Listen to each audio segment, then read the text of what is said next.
বাড়ছে শীত, সেই সঙ্গে বাড়ছে শীতজনিত নানা রোগের প্রকোপ। হাসপাতালগুলোর প্রতিদিনকার চিত্র যেন সেদিকে ইঙ্গিত দিচ্ছে। তবে শীতের এই সময়ে শিশুরা যেন একটু বেশি নাজুক। ঠান্ডা, কাশি, জ্বর ও ডায়রিয়া সহ নানা রোগ শিশুদের হাসপাতালমুখী করছে অন্য সময়ের থেকে অনেক বেশি। ১.৫ মাস বয়সী হাম্মাদ জন্মের পর থেকেই সমস্যা যেন পিছু ছাড়ছে না ছোট্ট এই শরীরে। সবশেষ গত ৪ দিন আগে ঠান্ডা ও শ্বাসকষ্ট নিয়ে শিশুটিকে ভর্তি করা হয় বাংলাদেশ শিশু হাসপাতাল ও ইনস্টিটিউটে। শরীরে অক্সিজেনের মাত্রা কমে আসায় মাঝে মাঝে দেখা দিচ্ছে শ্বাসকষ্ট। ঠান্ডা কাশ আর হলো দম মানে ছাড়তে পারতেছে না, কষ্ট হয় অনেক। আর গলার ভিতরে ঘের ঘের ঘের ঘের শব্দ হয়। তার 4 দিনে কালকে রাত ৯টা বাজে আমি ভর্তি হয়েছি ইমার্জেন্সি। প্রায় একই অবস্থায় ১১ মাস বয়সী হাসিবের। অসুস্থতার শুরু ঠান্ডা দিয়ে, ২ দিনের মাথায় শুরু হয় শ্বাসকষ্ট। প্রথমে মাদারীপুর সদর হাসপাতালে ভর্তি করা হলেও পরবর্তীতে নিয়ে আসা হয় ঢাকায়। আগের তুলনায় শরীর এখন কিছুটা ভালো হলেও প্রায় হচ্ছে শ্বাসকষ্ট। এমনি খাবার দাবার খাইতে পারে, কিন্তু এই শ্বাসকষ্টটা একটু বেশি হয়। শুরুটা হয়েছে ঠান্ডার থেকে, তারপর আস্তে আস্তে অনেক শ্বাসকষ্ট বেড়ে গেছে। তারপরে মাদারীপুরে আমি হসপিটালে ভর্তি করছি, এখান থেকে আমার আবার রেফার করে এই হসপিটালে পাঠাইছে। শীতে শিশুদের নানা রোগের মধ্যে অন্যতম একটি সমস্যা ব্রঙ্কিওলাইটিস। ফুসফুসের ক্ষুদ্র ক্ষুদ্র বায়ুনালী ভাইরাসের মাধ্যমে সংক্রমিত হয়ে শিশুর ব্রঙ্কিওলাইটিস হয়। ব্রঙ্কিওলাইটিস রোগের জীবাণু হল রেসপিরেটরি সিনটাইটিয়াল ভাইরাস বা আরএসভি। তবে ইনফ্লুয়েঞ্জা, প্যারাইনফ্লুয়েঞ্জা, এডিনো ও রাইনো ভাইরাসও কখনো কখনো এ রোগ সৃষ্টির জন্য দায়ী। ব্রঙ্কিওলাইটিস একটা ভাইরাস জনিত রোগ। রেসপিরেটরি সিনসিটিয়াল ভাইরাস দিয়ে মেইনলি হয়, অন্য ভাইরাস দিয়ে হতে পারে। এবং এই ভাইরাসটা অনেক ভাইরাসের মতো এটা সিজনাল হয়, বিশেষ ঋতুতে হয়। যেমন বর্তমানে একটা পিক চলতেছে, শীতের শুরুতে এটা বেশি দেখা যায়। এবং এই জন্য আমরা বর্তমানে আমাদের আউটডোর এবং ইনডোরে প্রচুর রোগী পাচ্ছি এই ব্রঙ্কিওলাইটিসের। এবং এই রোগটা আরেকটা বোঝার সুবিধার জন্য এটা সাধারণত ২ মাস থেকে ২ বছরের মধ্যে হয় এবং ১ থেকে ১.৫ বছর এই সময় তার পিক ইনসিডেন্সটা হয়। এবং এই সময়ে আমরা প্রচুর এই বয়সের রোগীদেরকে পাচ্ছি যারা শ্বাসকষ্ট এবং কাশি নিয়ে আসতেছে, এবং আমরা তাদেরকে ব্রঙ্কিওলাইটিস ডায়াগনোসিস করতেছি। এখন পর্যন্ত ব্রঙ্কিওলাইটিসের কোনো প্রতিষেধক বা টিকা আবিষ্কার হয়নি। তবে সঠিক চিকিৎসায় ১ থেকে ২ সপ্তাহের মধ্যেই ভালো হয় রোগটি এবং অনেক ক্ষেত্রেই প্রয়োজন পড়ে না শিশুকে হাসপাতালে ভর্তির। এই ব্রঙ্কিওলাইটিস থেকে উদ্ধার পাওয়ার একটা উপায় আছে যে আমরা যখন সিজনটা পরিবর্তন হয় এবং সেই সময়টাতে আমরা খুব একটু বাচ্চাদের প্রতি যত্নবান হব। কুসুম গরম পানিটা সবসময় বাচ্চাদের ক্ষেত্রে ব্যবহার করার চেষ্টা করব। বাচ্চারা যাতে ধুলাবালিতে না যায় সেগুলোর দিকে খেয়াল রাখবো। এবং বাচ্চা দ্রুত শ্বাস বা হালকা কাশি হলে যাতে আমরা যে হোম রেমেডি যেগুলো আছে সেগুলো আমরা ব্যবহার করতে পারি, যেমন তুলসী পাতার রস সেগুলো ব্যবহার করতে পারি। বাচ্চা যদি শ্বাসের পরিমাণটা বেড়ে যায় এবং বাচ্চার যদি শ্বাসকষ্ট মারাত্মক আকার ধারণ করে এবং ২ পাশের খাঁচা যেটা আমরা বলে থাকি সেটা যদি দেবে যায়, তখন কিন্তু বাচ্চাকে ভর্তি করে একটু নেবুলাইজ এবং অক্সিজেনের সাথে আমরা চিকিৎসা করে বাচ্চাকে ২ দিনের মাথায় ছেড়ে দিই।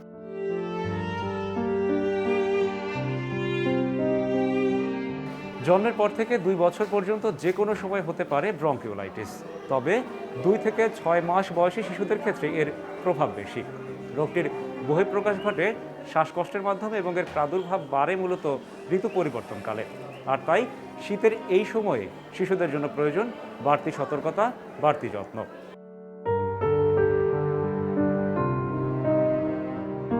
ভাইরাস সচেতনতা দিয়ে প্রতিরোধ করাটা খুবই কঠিন কাজ। তবে আমরা যেমন করোনার সময়ও দেখেছি যে আমরা যদি একটু পরিষ্কার পরিচ্ছন্ন থাকি, হাত ধুই, তারপরে বড়রা যদি একটু মাস্ক ব্যবহার করে, তাহলে ভাইরাসজনিত রোগ সাধারণত কম ট্রান্সমিশন হয়। কারণ এই ভাইরাসগুলো বড়দের মাধ্যমেই তো বেশি ছড়ায়। বড়রা সেই রোগটায় ভুগে না, বাচ্চারা ভুগে। কাজে আমরা যদি বড়রা একটু সাবধান থাকি, পরিষ্কার পরিচ্ছন্নতা, হাত ধোয়াটা খুবই জরুরি যে কোনো ভাইরাস জনিত রোগের জন্য। ব্রঙ্কিওলাইটিস নিয়ে অতি উদ্বেগের কিছু নেই জানিয়ে আক্রান্ত শিশু থেকে অন্য শিশুদের আলাদা রাখার পরামর্শ দিচ্ছেন বিশেষজ্ঞরা। আমন্ত্রণ জানাচ্ছি বুদ্ধিবাড়িতে, সঙ্গে আছি আমি রাশেদ বাপ্পি। শুরুতেই প্রচারিত প্রতিবেদনটি দেখে আপনারা নিশ্চয়ই বুঝতে পারছেন আজ আমরা কি নিয়ে আলোচনা করতে যাচ্ছি। আমাদের আজকের বিষয় শিশুর ব্রঙ্কিওলাইটিস, কারণ ও প্রতিকার। আর এ নিয়ে কথা বলতে আমার সঙ্গে স্টুডিওতে আছেন দুজন বিশেষজ্ঞ চিকিৎসক। চলুন শুরুতেই তাদের সঙ্গে পরিচিত হয়ে নেই। আছেন অধ্যাপক ডাক্তার মোহাম্মদ জাহাঙ্গীর আলম, বিভাগীয় প্রধান, শিশু রেসপিরেটরি মেডিসিন বিভাগ, বাংলাদেশ শিশু হাসপাতাল ও ইনস্টিটিউট, এবং আছেন ডাক্তার রিজওয়ানুল আহসান বিপুল, সহকারী অধ্যাপক, বাংলাদেশ শিশু হাসপাতাল ও ইনস্টিটিউট। আপনাদের দুজনকে স্বাগত জানাচ্ছি বুদ্ধিবাড়িতে। আমরা আজ আলোচনা করছি ব্রঙ্কিওলাইটিস নিয়ে। এটি একটি প্রতিবেদন আমরা দেখলাম, সেখানে আমরা কিছুটা ধারণা পেয়েছি। তারপরও অধ্যাপক ডাক্তার মোহাম্মদ জাহাঙ্গীর আলম, আপনার কাছে একটু সহজ ভাষায় ব্রঙ্কিওলাইটিস কি এটি নিয়ে একটু জানতে চাচ্ছি। অ্যাকচুয়ালি ব্রঙ্কিওলাইটিস একটা ভাইরাসজনিত ঠান্ডা জ্বর। এটা সাধারণত রেসপিরেটরি সিনসাইটিয়াল ভাইরাস নামে একটা ভাইরাস আছে। 90% ব্রঙ্কিওলাইটিসে এই ভাইরাস দ্বারা আক্রান্ত হয়। বাকি 10% আরও ভাইরাস আছে, ইনফ্লুয়েঞ্জা ভাইরাস, প্যারা ইনফ্লুয়েঞ্জা ভাইরাস, মিজেলস ভাইরাস, এই ধরনের ভাইরাস, অ্যাডেনো ভাইরাস দিয়ে আক্রান্ত হয়। কিন্তু আসলে আমাদের দেশে ব্রঙ্কিওলাইটিসের কোনো স্ট্যাটাস না থাকলেও, মনে করেন ইনসিডেন্স, প্রিভেলেন্স, ইউনাইটেড কিংডমে ব্রঙ্কিওলাইটিস কিন্তু 1 বছরের ভিতরেই 3টা বাচ্চার ভিতরে একটা বাচ্চা ব্রঙ্কিওলাইটিস হয়ে যায়। তার মানে 33% বাচ্চা 2 বছরের নিচে, 1 বছরের নিচেই তারা কিন্তু ব্রঙ্কিওলাইটিস আক্রান্ত হয়ে যায়। এবং 2 বছরের ভিতরেই রেসপিরেটরি সিনসাইটিয়াল ভাইরাসটা এটা কিন্তু সমস্ত বাচ্চার ভিতরেই ঢুকে যায় এবং তার ভিতরে 50% বাচ্চার ব্রঙ্কিওলাইটিস হয়ে যায়। আর ব্রঙ্কিওলাইটিস যদি আমি মা বাবাদের উদ্দেশ্যে বলি আসলে কি, এইটা ঠান্ডাজনিত জ্বর। সাধারণত আমরা বলি যে বাচ্চারা ইউজুয়ালি 2 মাস থেকে 2 বছর বয়সের ভিতরে হাসি, কাশি, বাসি, এই 3টা জিনিস যদি আমরা দেখি, এবং বাচ্চাটা একটু স্বাস্থ্যবান বাচ্চা, যারা বুকের দুধ খায় তারাও কিন্তু আক্রান্ত হয়। এবং এই যে স্বাস্থ্য যাদের ভালো, তাদের সাধারণত ব্যাকটেরিয়া আক্রান্ত কম হয়, ভাইরাসজনিত আক্রান্ত তারা বেশি হয়, যার জন্য ব্রঙ্কিওলাইটিসটা তাদের বোঝা যায়। যাদের স্বাস্থ্য একটু খারাপ তাদের কিন্তু ব্রঙ্কিওলাইটিস হওয়ার সাথে সাথে আবার ব্যাকটেরিয়া দ্বারা আক্রান্ত হয়ে যায়। সেজন্য এই সমস্ত হেলদি বাচ্চাগুলোরই আমরা ব্রঙ্কিওলাইটিস বেশি পাই। এবং এটা প্রথমে জ্বর দিয়ে শুরু হয়, তার সাথে কাশি থাকে, কাশির পরে শ্বাসকষ্ট শুরু হয়। আচ্ছা, হেলদি হলে তো বাচ্চারা একটু অ্যাক্টিভ থাকার কথা, সেক্ষেত্রে তারাই কেন এখানে? না, হেলদি আনহেলদি বলছি না, আমি বলছি যে হেলদি বাচ্চাগুলার একটু ব্রঙ্কিওলাইটিসটা দেখা যায় কারণ এদের ব্যাকটেরিয়া সংক্রমণটা কম হয়। আর যারা একটু পুষ্টিহীনতায় ভোগে সেই সমস্ত বাচ্চারা ভাইরাস আক্রান্ত করে, কিন্তু সাথে সাথেই ব্যাকটেরিয়া আক্রান্ত হয়ে যায়, যার জন্য নিউমোনিয়া হয়ে যায়, এদের খুব দ্রুত নিউমোনিয়া হয়ে যায়। সেই জন্য ব্রঙ্কিওলাইটিসটা এদের খুব একটি বেশি আমরা আক্রান্ত দেখি না। সাধারণত হেলদি বাচ্চা, স্বাস্থ্যবান, ভালো, বুকের দুধও খাচ্ছে, প্লাস সেই সমস্ত বাচ্চাগুলো একটু নাদুস নুদুস, এরা কিন্তু ব্রঙ্কিওলাইটিসে বেশি আক্রান্ত হয়। এবং আক্রান্ত সবাই হয়, কিন্তু এদেরকে লক্ষণটা আমরা বেশি পাই আমাদের ইসে। এবং এরা সাধারণত হাসি থাকে তাদের মুখে, চেহারার মধ্যে কাশতে থাকে, শুধু বাঁশির মতো শব্দ হয়।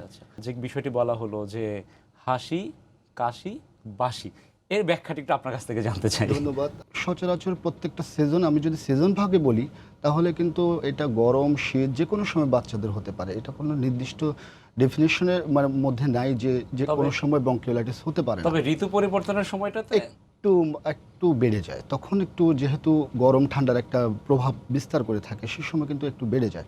কিভাবে রোগটি শুরু হয়, অর্থাৎ প্রথম উপসর্গটা কি দেখা দেয়? প্রথম আসলে একটু সর্দি থাকতে পারে, একটু কাশি হয়, সর্দি হয় এবং জ্বর হয়।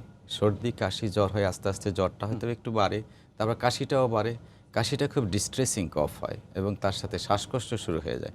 শ্বাসকষ্ট শুরু হওয়া মা বাবাদের বোঝার কারণ হলো, যদি আমরা বয়স ভিত্তিক আলোচনা করি, 2 মাসের নিচে তো সাধারণত ব্রঙ্কিওলাইটিস আমরা পাই না, কিন্তু তারপরও 2 মাসের নিচে যে হবে না তার কোনো গ্যারান্টি নেই। কিন্তু 2 মাসের নিচের বাচ্চা, 1 মাসের বাচ্চার নিচে বাচ্চাদের যদি 60 বারের বেশি মিনিটে শ্বাস নেন, তাহলে মনে করবো এটা ফাস্ট ব্রিদিংটা খুব দ্রুত হচ্ছে। 1 বছরের নিচে যদি দেখা যাচ্ছে 50-এর উপরে শ্বাস নেওয়া হচ্ছে গতি পার মিনিটে, তাহলেও দেখা যাবে ফাস্ট ব্রিদিং বা দ্রুত শ্বাস। আর 1 বছর থেকে 5 বছরের বয়সের বাচ্চাদের যদি 40-এর বেশি শ্বাস নেয় মিনিটে, তাইলে ধরে নিতে হবে যেটা আমাদের ফাস্ট ব্রিদিং। এই যে ফাস্ট ব্রিদিংটা কাউন্ট করা। আর 2 নম্বর হলো চেস্ট ইনড্রয়িং, যেটা বুকের ভিতরে নিচের অংশটা ভিতরের দিকে ডেবে যাওয়া, এইটা কিন্তু বেশি ইম্পর্টেন্ট। এবং 2টা মানে আমাদের রিপসের মাঝখানের ভিতর একটু ডেবে যাওয়া, এখানে সুপারস্ট্যান্ডার এই জায়গাটা একটু ডেবে যাওয়া, নাকটা একটু ফ্লেয়ারিং হওয়া। কোন ক্ষেত্রে হাসপাতালে ভর্তি হতে হয়, কোন পর্যায়ে চলে গেলে অভিভাবকরা কিভাবে বুঝবেন? ব্রঙ্কিওলাইটিসের মেজরিটি কেসেই সাধারণত বাসায় চিকিৎসা করলেই ব্রঙ্কিওলাইটিস সেরে যায়, কিন্তু মা বাবাদের ইনস্ট্রাকশন দেওয়া লাগে যে এই সময়টা আপনারা হাসপাতালে ভর্তি হবেন। যেমন ব্রঙ্কিওলাইটিসের চিকিৎসা কী? ব্রঙ্কিওলাইটিস কিন্তু একটা ভাইরাল অসুখ, এটার কিন্তু তেমন কোনো অ্যান্টিবায়োটিকও নাই, অ্যান্টিবায়োটিক দিলে বরং ক্ষতিই হয়।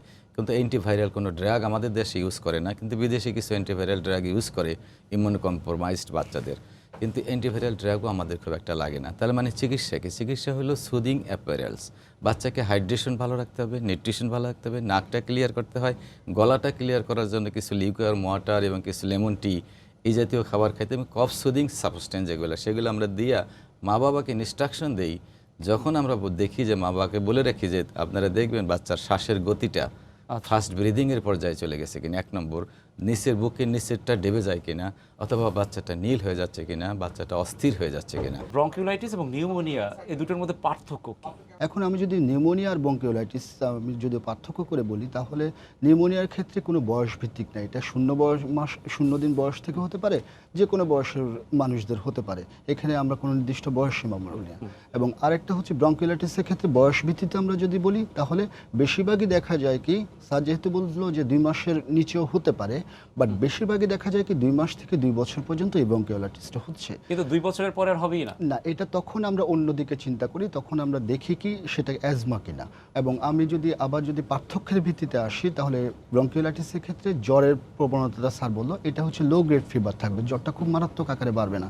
কিন্তু নিউমোনিয়ার ক্ষেত্রে দেখা যায় সেটা 102, 3, 4 ক্রস করে। কিন্তু সাথে হচ্ছে তীব্র যে খাবারের প্রবণতা, বাচ্চা কিন্তু একদম ব্রঙ্কিওলাইটিসে প্লেফুল থাকে, আমরা একটু আগে বলেছি যে সে হাসবে, প্লেফুল থাকে এবং খাবারটা সে অ্যালগাভ করতে পারবে, খেতে পারবে। কিন্তু নিউমোনিয়ার ক্ষেত্রে সে রিল্যাক্টেন্ট হয়ে যায়। এখন যদি নিউমোনিয়ার ক্ষেত্রে বলি, pneumonia is more dangerous then bronchiolitis. এবং নিউমোনিয়ার ক্ষেত্রে এখন ভয় পাওয়ারও কিছু নেই, যদি আমরা 24 ঘন্টা বা 48 ঘন্টার মধ্যে চিকিৎসা শুরু করে দিতে পারি, তাহলে নিউমোনিয়াটাও আমরা প্রিভেন্ট করতে পারবো ইনশাল্লাহ। স্যার, আপনার কাছে একটু জানবো যে অক্সিজেনের কথা বারবার বলা হচ্ছে, শ্বাসকষ্টের কথা বারবার বলা হচ্ছে, শিশুর অক্সিজেনের মাত্রা কত নিচে নেমে আসলে এটি বিপজ্জনক? 95% নিচে রাখলে হাইপক্সিক কন্ডিশন, 90 নিচে রাখলে তখন ডেঞ্জারাস আমরা চিন্তা করি যে তখন তাকে অবশ্যই অক্সিজেন দেওয়া লাগবে। এটা হলো অক্সিজেন স্যাচুরেশনের ব্যাপার। যখন অক্সিজেন স্যাচুরেশন কমে যায় তখন অক্সিজেন দেওয়াটা প্রথম জরুরি দরকার। আর যেটা নিউমোনিয়া এবং ব্রঙ্কিওলাইটিসের ভিতরে পার্থক্য, আরেকটা জিনিস আছে, আমরা দেখলেই বুঝতে পারি যে এটা নিউমোনিয়া, কারণ বাচ্চাটার দেখার যে অ্যাপিয়ারেন্স, এই লুকিংটা তখন ভালো থাকে না, সিক লুকিং থাকে। ওইটা যেমন বললাম যে প্লেফুল লুকিং, এটা সিক লুকিং, মানে লুকিংটাই তাদের একটু অন্যরকম, যে তাকে দেখলে মনে হয় যে ভেরি সিক পারসন। আর ইউজুয়ালি নিউমোনিয়ার বাচ্চাগুলোর সাধারণত দুর্বল বাচ্চাগুলোর বেশি নিউমোনিয়া হয়, এবং দুর্বল বাচ্চাগুলো নিউমোনিয়া যেটা বললো যে 2 বছর থেকে 2 মাস থেকে, কিন্তু আমি সাধারণত 3 থেকে 6 মাসের ভিতরে ব্রঙ্কিওলাইটিসটা সবচেয়ে বেশি ইনসিডেন্স হয়। 3 থেকে 6 মাসের মধ্যে ব্রঙ্কিওলাইটিসটা খুব বেশি হয়। এবং এই রোগ থেকে সুস্থ হতে বাচ্চাকে কতদিন সময় পার করতে হয়? এটা ডিপেন্ড করবে আসলে চিকিৎসার উপরে এবং তার কেয়ারের উপরে। কেয়ার কীরকম নিচ্ছে, চিকিৎসা কীরকম দিচ্ছে, সেটার উপর নির্ভর করবে চিকিৎসা কত দ্রুত সে ভালো হবে। সাধারণত ব্রঙ্কিওলাইটিস যেহেতু একটা ভাইরাল ডিজিজ, এবং এই ভাইরাসটা কখন ভালো হবে সেটা ওই ডিসিশন নেবে।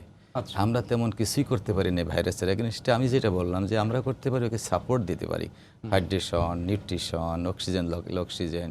আমাদের দেশের মানুষ কিন্তু ভাইরাল ডিজিজ সম্বন্ধে খুব বেশি কনসার্ন ছিল না এই করোনা আসার আগে। ভাইরাসে আমাদের খুব বেশি ক্ষতি করতে পারতো না, কিন্তু করোনা আসার পরে আমাদের এই ভাইরাস নিয়ে আমরা বেশি কনসার্ন, কারণ করোনা ভাইরাস মারাত্মক একটা ভাইরাস আমাদের দেশে এখন আছে।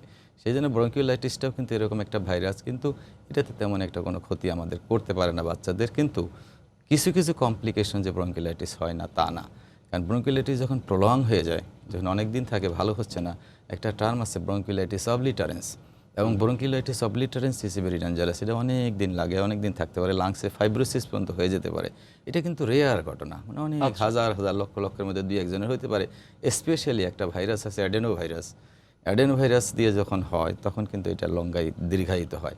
কিন্তু রেসপিরেটরি সিনসাইটিয়াল ভাইরাস যদি ব্রঙ্কিওলাইটিস করে সেটা সাধারণত 1 থেকে 2 সপ্তাহের মধ্যেই ভালো হয়ে যায়, এটা তেমন ক্ষতি করতে পারে না। আর আমাদের দেশের বর্তমান যে অবস্থা, সাথে আমার কাছে একটা অশনি সংকেতের মতো মনে হয় যে over use and miss use of antibiotic in our country. এটা আমি আচ্ছা, তাহলে এটা আবারও একটু ভালো করে জানি যে এই ব্রঙ্কিওলাইটিসের ক্ষেত্রে কোনো অ্যান্টিবায়োটিক কোনো দরকারই নেই, একদম কোনো ব্রঙ্কিওলাইটিসের কোনো অ্যান্টিবায়োটিকের দরকার নেই। ভাইরাস জনিত রোগ, এটা কখনোই ব্যাকটেরিয়া দ্বারা ব্রঙ্কিওলাইটিস হয় না। অর্থাৎ সেজন্য কেউ অতি উৎসাহী না হয়ে হয়ে ব্রঙ্কিওলাইটিস শিশুকে যাতে কোনো ধরনের এই বাড়তি না ওষুধ দেওয়াই ভালো, না খাওয়া। অ্যান্টিবায়োটিক না দেওয়াই ভালো। অভিভাবকরা কি এরকম কিনা যে কোনো চিকিৎসকের কাছে গেলেন না, ফার্মেসিতে গিয়ে একের পর এক সিরাপ খাওয়াচ্ছেন? এটা তো তারা তো নানা রকমভাবে ওষুধ খাওয়ায়। 1 নম্বর ওষুধ খাওয়ায়, প্রথমে ফার্মেসির কাছে যায়, বলে আমার বাচ্চা কাশ হয়েছে, 2টা ওষুধ নিয়ে আসে। তারপরে সে ভালো হয় না, তখন সে টেলিফোন করে তার চিটাগাংয়ের বন্ধুর কাছে। চিটাগাংয়ের বন্ধু বলে যে এইটা খাও, সেটা খাওয়ায়। তারপরে ভালো হয় না, তখন সে আবার লোকাল একজন ডাক্তারের কাছে যায়, সেখানে 3টা ওষুধ নিয়ে আসে, তারপরে আবার সে আমার কাছে আসে। অর্থাৎ বিশেষজ্ঞ চিকিৎসকের কাছে পৌঁছাতে সে দীর্ঘ একটা বিশাল সময় একটা ওষুধের বস্তা নিয়ে তারপর আমার কাছে এসে, এবং অনেকে মোবাইল ছবি তুলে নিয়ে আসে, সিরিজ অফ মেডিসিন এতগুলো খাওয়ানো এগুলো নিয়ে হয়েছে, আসে। কিছুই হয়নি। আমি তখন স্টপ করে অল মেডিসিন সরাই রাখি। আমি বলি যেগুলো কিচ্ছু লাগবে না, শুধুমাত্র এটা খান, যদি আর ডেঞ্জারাস কোনো সাইন না থাকে। কারণ কফ ভালো করে লাভ কি, আপনার কফটা 1 মিনিট, আমি কফটা ভালো করে লাভ কি, আমি বলি নাকের মধ্যে যদি সর্দি থাকে আমরা টান দিয়ে ফেলে দিতে পারি, বুকের মধ্যে যখন সর্দি হয় সেটা বের করবেন কিভাবে? সেটা তো কাশি দিয়েই বের করতে হবে। তাইলে কাশি দেওয়াটাই তো ভালো। এই যে শীতের এই সময়টা, এই শীতের সময়টাকে শিশুকে লালন পালনের ক্ষেত্রে কি কি বাড়তি যত্ন নেওয়া যায় যাতে ব্রঙ্কাইলাইটিস বলি, নিউমোনিয়া বলি বা এইসব বিষয় থেকে শিশুকে আসলে মুক্ত রাখা যায়? এক্স্যাক্টলি। প্রথমে হচ্ছে এখন যেহেতু শীত পড়েছে, তাহলে আমাদেরকে শিশুকে গরম রাখতে হবে। সেই গরম কাপড়টা আমরা একদম কম্বল টম্বল দিয়ে পেঁচিয়ে রাখবো না, আমরা কী করবো, পাতলা সুতির মোটা কাপড়টা ব্যবহার করব। 1 2 নম্বর হচ্ছে আমরা রাখতে পারি যে আমাদের দৈনন্দিন পুষ্টিকর খাবার, বিশেষ করে ভিটামিন সি সমৃদ্ধ খাবারগুলো, এগুলো কিন্তু অনেকটা রোগ প্রিভেনশনে সাহায্য করে, সাথে হচ্ছে আমাদের শিশুদেরকে অনেকটা রোগমুক্ত রাখে এবং তার রোগ প্রতিরোধ ক্ষমতা গড়ে তোলে। 2 3 নম্বর হচ্ছে আমরা প্রথম থেকে শেষ পর্যন্ত, সকাল থেকে রাত পর্যন্ত শিশুদের জন্য কুসুম গরম পানিটা ব্যবহার করতে পারি। এরপর হচ্ছে আমরা বাড়তি পুষ্টিকর খাবারটার কথা বলতে পারি, এবং অনেক সময় আমরা অতিরিক্ত পরিমাণ ঘামে বাচ্চা, এই ঘামটা বারবার করে আমাদেরকে মুছে দিতে হবে, এবং ধুলাবালিতে যাতে আমরা অ্যাভয়েড করে চলি। ধুলাবালিতে যাতে যাওয়ার সময় আমরা যেগুলো আমাদের স্কুল গোয়িং চিলড্রেন আছে বা ওই যারা বাইরে বেড়াতে যাচ্ছে, আমরা যে স্বাস্থ্যবিধির কথা সবসময় বলি যে মাস্ক পরাটা প্রথম, কিন্তু এই মাস্কটা কিন্তু আমাদেরকে শুধু করোনা ভাইরাস না, যে কোনো ভাইরাস থেকে মুক্ত দেয়, এবং ধুলাবালি থেকে আমরা যাতে একটু প্রিভেনশনটা বজায় রাখতে পারি, তাহলে কিন্তু আপনার আমার শিশু কিন্তু সুস্থই থাকবে। একদম শেষ পর্যায়ে চলে এসেছি আমরা, কিন্তু আমরা একটা শেষ প্রশ্ন আপনার কাছে করতে চাই। সেটা হচ্ছে, আমরা বারবারই বলছি ব্রঙ্কিওলাইটিস বড় কোনো রোগ নয়, কিন্তু তারপরও একটি প্রশ্ন আপনার কাছে, সেটি হচ্ছে আমরা যদি সঠিক সময়ে সঠিক চিকিৎসা না করাই এই রোগের, সেক্ষেত্রে কতটা ঝুঁকির মধ্যে পড়তে পারে শিশু? না, সাধারণত ব্রঙ্কিওলাইটিসের বাচ্চাগুলোর অ্যাডমিশনই লাগে না ম্যাক্সিমাম ক্ষেত্রে, কিন্তু যখন এই যে সমস্ত সতর্কগুলো আমি বললাম, যে সমস্ত সিমটমগুলো যে আমরা দেখি, হ্যাঁ, তখন কিন্তু তাকে ভর্তি করতেই হয়, এবং সেই ভর্তি করার মানে পার্সেন্টেজ বাংলাদেশে না থাকলেও খুব বেশি সংখ্যক ব্রঙ্কিওলাইটিস না। ধরেন বাংলাদেশে এখন 18 কোটির মতো, 17 কোটির বেশি মানুষ আছে, তার মধ্যে ধরেন 2 বছরের নিচের শিশু তো অনেক। সেই শিশুগুলোর প্রতি 1% ব্রঙ্কিওলাইটিসে আমাদের হাসপাতালে তো অনেক হিউজ বার্ডেন হয়ে যায়। তো আমাদের ধন্যবাদ দিচ্ছি মাস্কের কারণে ব্রঙ্কিওলাইটিসের সংখ্যা আমরা কিন্তু আগের সিজনের চেয়ে কিন্তু খুব কম পাচ্ছি। বিফোর দ্য করোনা প্যান্ডেমিক আমরা কিন্তু এখন ব্রঙ্কিওলাইটিসও কম পাচ্ছি। সেই জন্য শিশু বিশেষজ্ঞদের চেম্বারেও কিন্তু রোগীর সংখ্যা খুব কম ডিউ টু মাস্ক। এবং সেই জন্য আমি বলতেছি যে প্রিভেনশন অফ ব্রঙ্কিওলাইটিস এবং প্রিভেনশন অফ এই সমস্ত ভাইরাল ডিজিজ যদি আমরা প্রিভেনশন করতে চাই, তাহলে মাস গ্যাদারিংগুলো অ্যাভয়েড করতে হবে। 1 নম্বর হলে বিয়েবাড়ির অনুষ্ঠান তো এখন বিরাট হচ্ছে, মার্কেটে যাওয়াটাকে অ্যাভয়েড করতে হবে। বাচ্চাদের বাইরে বেরোলে অবশ্যই মাস্ক পরে নিতে হবে। প্লাস যেখানে গ্যাদারিং বেশি হয় সেখানে বাচ্চাদের 2 বছরের নিচের শিশুদেরকে না নিলে, এবং বাসাকে যদি ওয়েল ভেন্টিলেট করে রাখেন, দিনের বেলা যদি খুলে রাখেন, রাতের বেলা বন্ধ করে রাখেন, যদি দিনের বেলা ভেন্টিলেশন ভালো করে রাখেন, বাতাসটা চলাচল করে, তাহলে কিন্তু এই ভাইরাসগুলো ওই বাসায় বেশিক্ষণ টিকতে পারবে না। এগুলো করলে কিন্তু ভালো হয়, এবং তাকে পুষ্টিকর খাবার দিলে অবশ্যই তার রোগ প্রতিরোধক ক্ষমতা বাড়বে। আর রোগ প্রতিরোধক ক্ষমতা বাড়লে সাধারণত ভাইরাল ডিজিজে খুব একটা কিছু করতে পারে না। আপনাদের দুজনকে অসংখ্য ধন্যবাদ বুদ্ধিবাড়িতে আসার জন্য, মহামূল্যবান পরামর্শ দেওয়ার জন্য। আপনাকেও ধন্যবাদ। দর্শক, ব্রঙ্কিওলাইটিস খুব বড় কোনো রোগ নয়, আর তাই রোগটির লক্ষণ দেখা দিলে আতঙ্কিত না হয়ে চিকিৎসকের পরামর্শ মেনে চলতে হবে। সঠিক চিকিৎসা ও যত্নে 1 থেকে 2 সপ্তাহের মধ্যে পুরোপুরি সুস্থ হয় আক্রান্ত শিশুকে আদর যত্ন কিংবা শিশুর প্রতিদিনকার দায়িত্ব পালনের পূর্বে অবশ্যই নিজেকে পরিষ্কার পরিচ্ছন্ন ও জীবাণুমুক্ত রাখতে হবে। আজ এ পর্যন্তই। আগামী বুধবার একই সময়ে হাজির হবে বুদ্ধিবাড়ি অন্য কোনো বিষয় নিয়ে। সে পর্যন্ত সবাই ভালো থাকুন, সুস্থ থাকুন আর সঙ্গে থাকুন সময়ের।